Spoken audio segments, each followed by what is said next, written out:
The only game that's good enough for Joey Pink, 'cause I'm not just a regular star, I'm a superstar. Same name, different game, WWF Superstars.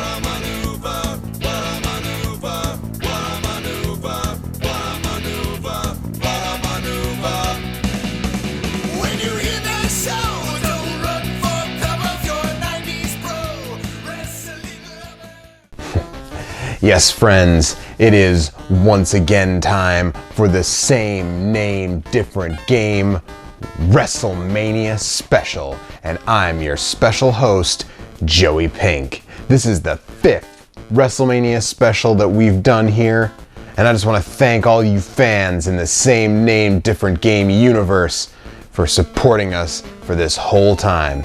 But now let's get down to business. WWF Superstars. But before we talk about the games, let's talk about the show and a little history. If you follow our great sport of professional wrestling, you're probably aware that WWE Superstars is currently one of the B shows run on the WWE Network, airing on Friday nights and showcasing mostly undercard talent in matches that were taped before Raw and SmackDown. The current version of the show started in 2009, then airing on Chicago cable mainstay WGN. But prior to that, the show had a 15-year run, first in syndication, then on the USA Network, and finally TNN from 1986 until 2001. The show was originally titled WWF Superstars of Wrestling. However, Midwest independent promoter King Kong Al Patterson already owned the name Superstars of Wrestling for his own promotion, which is still in business to this day and which, believe it or not, yours truly has worked for.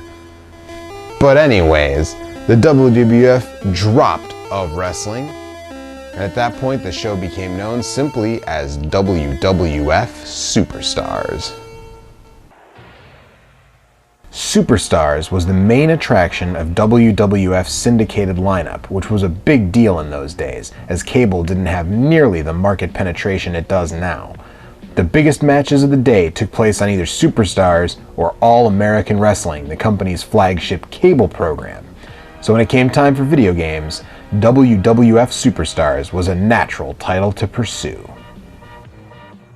There were 2 games released under the WWF Superstars moniker.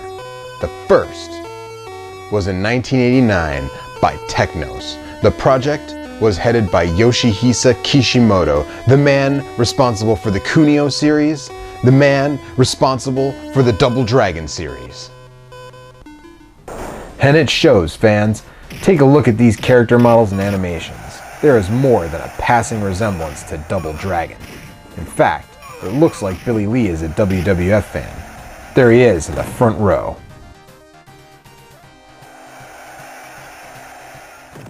As my slightly more boring counterpart covered way back in the Batman episode, at this time, properties generally licensed for console games separately from arcade games, and that makes this game an arcade exclusive. This is probably for the best though, as console ports of that time definitely lost something in the translation, and this game almost certainly would have been a victim of that.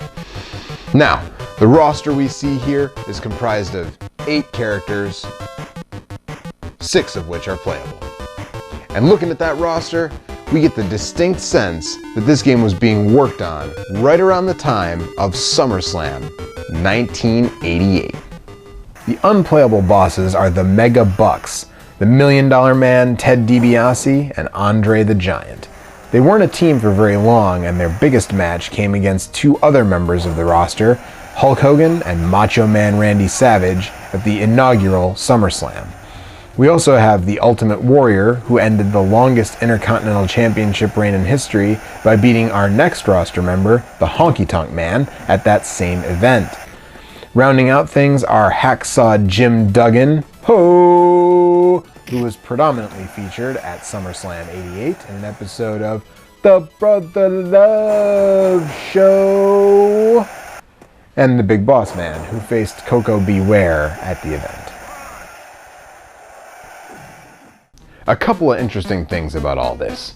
By the time the game was released, Hogan and Savage were likely feuding, if Hogan hadn't already beaten Savage for the World Wrestling Federation Championship at WrestleMania 5. It's hard to say because arcade release dates, especially from this time, are really hard to pin down. Harder to pin down than me. But the jobbers at Wikipedia, they claim it came out in May of 1989. However, they cite no sources for that. So I take it with a grain of salt. More reliable sources say just 1989. And I can tell you this, either way, even if this game hit arcade floors on the 1st of January 1989, the Megabucks had gone their separate ways. Also interesting is this game's insistence that you're challenging for the tag titles by taking on the Megabucks.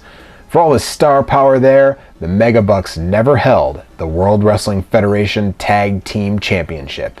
In fact, for most of the time they were teaming, the tag division was dominated by Demolition, who began the longest tag title reign in WWE history at WrestleMania 4. But enough about all that. Let's talk about the game. Superstars was the first of 4 WWF arcade games, 2 of which, WrestleMania and Royal Rumble, I've already talked about in past episodes. The game, as I've implied, is a tag team affair. There are no other modes and no options for singles matches. The goal is to work your way through the other teams to face Andre and DiBiase for the titles. The gameplay follows the fairly standard for the time button mash to win grapples school of wrestling game design. Fortunately, the game is fairly merciful when it comes to this, and unlike, say, Royal Rumble on the Genesis, winning a grapple is fairly easy as long as you're the one who initiates it. Sure, the computer will overpower you occasionally, and if they initiate, it's almost impossible to overpower them, but generally, it's not so bad. Other than that, you have a punch and kick button, with punches allowing for a combo. You can do running attacks, and you can come off the top rope. And it's important to mention that all of the wrestlers here have their signature finishing maneuvers.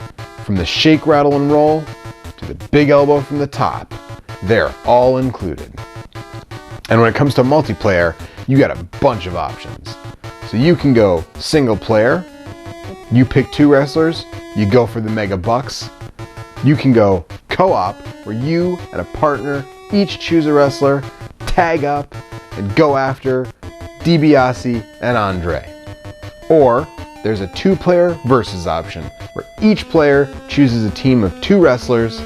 You go head to head until a winner is determined. But if you ask me, the optimal way to play this game is the co-op. You and a friend, a reliable tag team partner to watch your back, that's the way to go, because everything is better with co-op. Now let's talk about the presentation for a moment. This game has it down pat, with interview segments featuring a terrible DiBiase impression. I'll put you to sleep with my $1 million dream! And wrestlers riding the WrestleMania 3 style ring carts to the ring. This game really captures the feel of late 80s WWF programming. Now, like I said, this game was an arcade exclusive. Technos only had the rights to make arcade games for the World Wrestling Federation. So this one, even to this very day, has stayed in arcades. It was never ported to anything, ever. So if you want to play it, you gotta go out, you gotta find yourself a cabinet, or you gotta use MAME. And while I usually think that using emulators is for jabronis, in this particular case, you may not have the option so I hardly blame you. Still, in 1991, LJN, by then a subsidiary of Acclaim, who was the current rights holder for WWF home console games, released WWF Superstars on the Nintendo Game Boy. It's unclear if they were hoping it would be confused with the arcade game, or if they just chose the name as Superstars was still a major part of the WWF's television lineup at the time. I'd honestly bet on the latter, but wouldn't be surprised by the former. At any rate, WWF Superstars was the first handheld WWF game. Well, first dedicated one anyway. Technically in 1990, Tiger released an electronic wrist game called WWF Superstars, but we're not talking about that. So in 1991, the Rare developed, LJN published Superstars made its way to the Game Boy with a meager roster of 5 characters. And I can already feel it coming on right now. I'm just gonna join in the pile-on of LJN, and quite frankly, there's enough negativity on the internet. There's enough people bashing LJN. They've been hit in the head with a chair. They've been put through a table. They've been dropped off the side of the Titantron. German suplex through a plate glass window. LJN has taken their licks, and even a heel like Joey Pink wouldn't pile on at this point. So I've decided to search far and wide to find somebody to defend this game. This game by LJN. Someone to defend an LJN game. Who could I get? Who could I find to defend a game by LJN? I got it, same name, different game of maniacs. How about coming down the aisle towards this video right now, hailing from parts unknown, Matt, the LJN Defender, Ezro. Hey Joe, and hello everybody out there. If you don't know me, my name's Matt Ezro, and I go by Cygnus Destroyer, and more familiarly, I'm known as the LJN Defender. And Joe's asked me to talk about WWF Superstars, this game right here, because it was published by LJN. So, LJN Defender, I'm going to talk about this game. So, what do I think about this game? Well, I think this game is pretty darn good. I like it a lot. This game has a pretty similar vibe to WrestleMania Challenge, which I should just mention I've already reviewed on LJN Defender. I've done all the Super Nintendo games and all the NES games. And I'll just probably put a thingy over here. I mean, Joe can put an annotation if he wants, or just whatever. Just, you can check them out on my channel, Cygnus Destroyer 20XX, or just look up Cygnus Destroyer LJN Defender on YouTube and you find it. Anyway, I'm rambling. This is a solid game. It's, like WrestleMania Challenge, it was developed by Rare, and David Wise again did the soundtrack. And actually, you can tell that because some of the songs are reused. The title screen track is recycled from WrestleMania Challenge. But it's a great tune, so hey, you can't go wrong with that. But yeah, I mean, this basically, I think it's, I would actually say I like this better in many ways than WrestleMania Challenge. It kind of cuts out the isometric, is more flat 2D, but it works, and I think the music is actually better in this game. I think it sounds better. I think I like the sound of it. Not that I prefer the Game Boy sound chip to the NES, but I just think it really works. But yeah, good roster, only 5 wrestlers, but it's good stuff. I mean, you got Hulk, you got Macho Man, $1 Million Man, Mr. Perfect, and of course, right there on the cover, Ultimate Warrior, my favorite. So of course, I'm gonna love this game just because he's in it. So yeah, this game is awesome.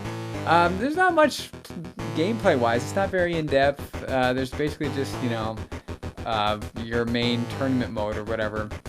And you go through it until you lose, unless you beat everybody. But if you lose, you're out. So that sucks. But yeah, it's a fun game. It's an awesome game. I would definitely recommend this game. So yeah, big thumbs up for me. Oh, and one thing I really love about it is I love how it has the cutscenes, like the promo-style cutscenes with the wrestlers going back and forth. I think that's really cool. That's a really nice touch. That definitely puts it over on WrestleMania Challenge for me. So yeah, you can't go wrong with that. So all in all, I would definitely recommend this. It's a very solid game, definitely. Now as far as the sequel here, Joe didn't ask me to talk about this, but I'll talk about it anyway, just for. But of course, I'm just going into these just briefly because, well, I'm going to be covering them more in depth on my own channel, my own LJN Defender video, but I'm just giving a brief overview here.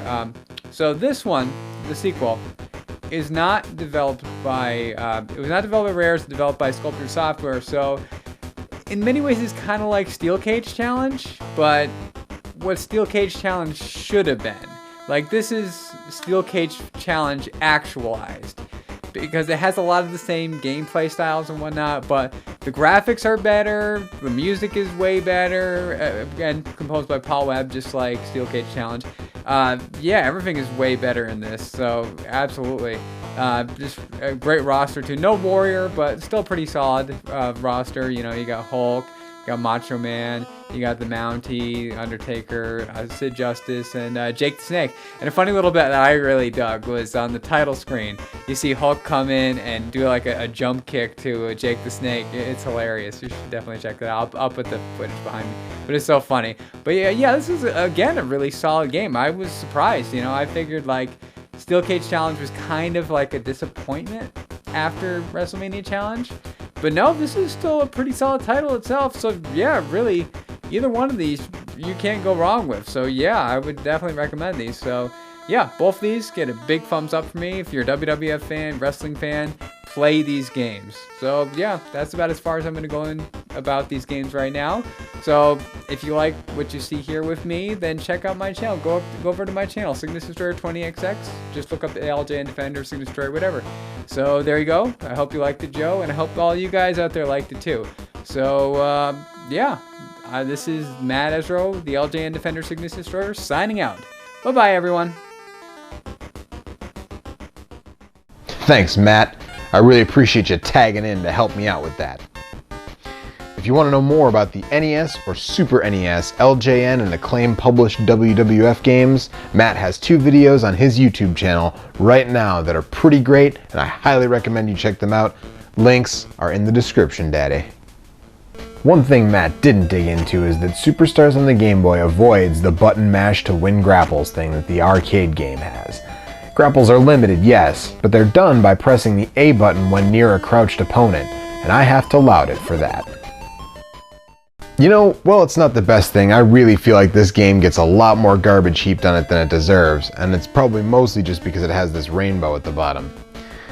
Still, I do have a couple of issues with it, mostly nitpicky things, but I would feel remiss if I did not at least mention them. So we'll start with the fact that, as Matt said, you cannot continue. If you get pinned, you go back to the beginning.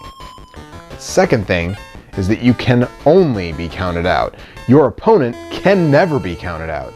If your opponent is outside the ring by themselves, they can walk around all the livelong day and not get counted out. Only the player is subject to the referee's 10 count. More importantly, no one has their finishing moves. This is especially ridiculous in the case of Macho Man. Some wrestlers can do elbow drops from the top rope, but Macho Man can't. This is ludicrous. The move is in the game, but they didn't give it to Macho Man Randy Savage? That's the kind of madness that I'm sure the Macho King did not approve of. Now, my last gripe is that while the David Wise soundtrack is really good, and I mean really good, most of the music is great, somehow the $1 Million Man's music is totally wrong. I mean, somehow this classic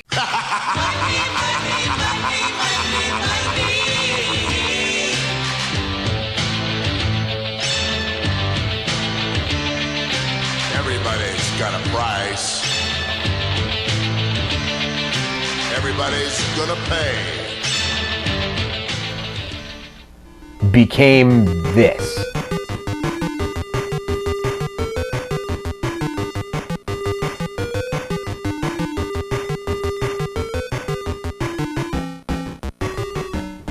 Those songs sound nothing alike. What gives, Wise? I mean, Real American sounds great. Why does DiBiase get short shrift? Still, this is an improvement from the arcade game, which doesn't feature any of the wrestlers' theme songs. Back to things I do like. The presentation is really great, as Matt said, and I love the little interview segments that take place before each match. They are a great touch. I will perfect plex my way to victory. Mr. Perfect, oh yeah, Mr. Imperfect is more like it. On balance, the game is actually pretty decent, and in the limited pantheon of black and white Game Boy grapplers, it ranks pretty high, second only, in my opinion, to HAL Wrestling, released in 1990 and developed by Human Entertainment. And the game does, as Matt said, have a sequel, WWF Superstars 2. I don't have a lot to say about this game, and I don't imagine a time when I would want to cover it in a video of its own. Even the puppet has better taste than this, so I'll talk about it now. It adds steel cage, it adds 2-player, it adds tag team matches, and none of that was in the first game, and none of that makes this game an actual improvement over the first game. Again, high on my avoid list, I will leave it at that. The only positive I have to say is it includes the Mountie, who always gets his man. But that's about it. So it's that time of the show where we will look at these games side by side and listen to the music side by side. So let's go ahead and do that.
That makes it time to give the edge, as you astute fans in the same name, different game universe know. Starting with the graphics, obviously it's a runaway for Technos, but for a black and white Game Boy game, the LJN one looks pretty good. In the sound department, I think the sound effects of the Technos version are better, but honestly, given the limited number of tracks on the arcade version, and the fact that it lacks superstar themes and the like, I gotta give the Game Boy soundtrack the nod. Still, as a total package, like Lex Luger, who's in great shape, as a total package, the arcade game runs away with it. Sure, a lot of what that game does would be surpassed by its own pseudo-sequel, WWF WrestleFest, a few years later, but this game still stands on its own as something worth checking out and worth playing. So if you have access to MAME, or even better, access to an arcade that's got a cabinet, I highly recommend you check it out.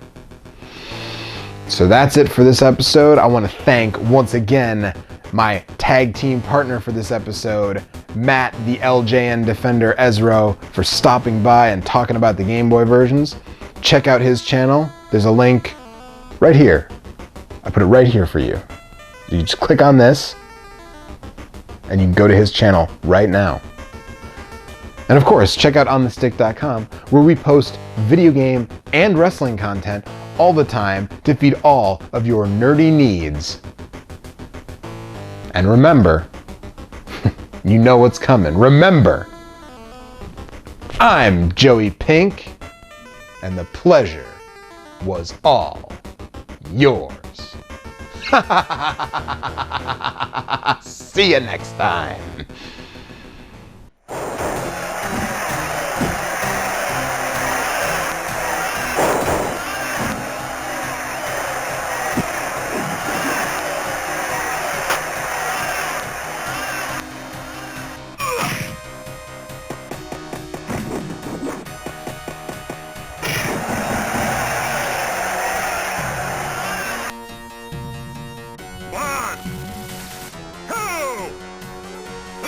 Congratulations! You are the champion!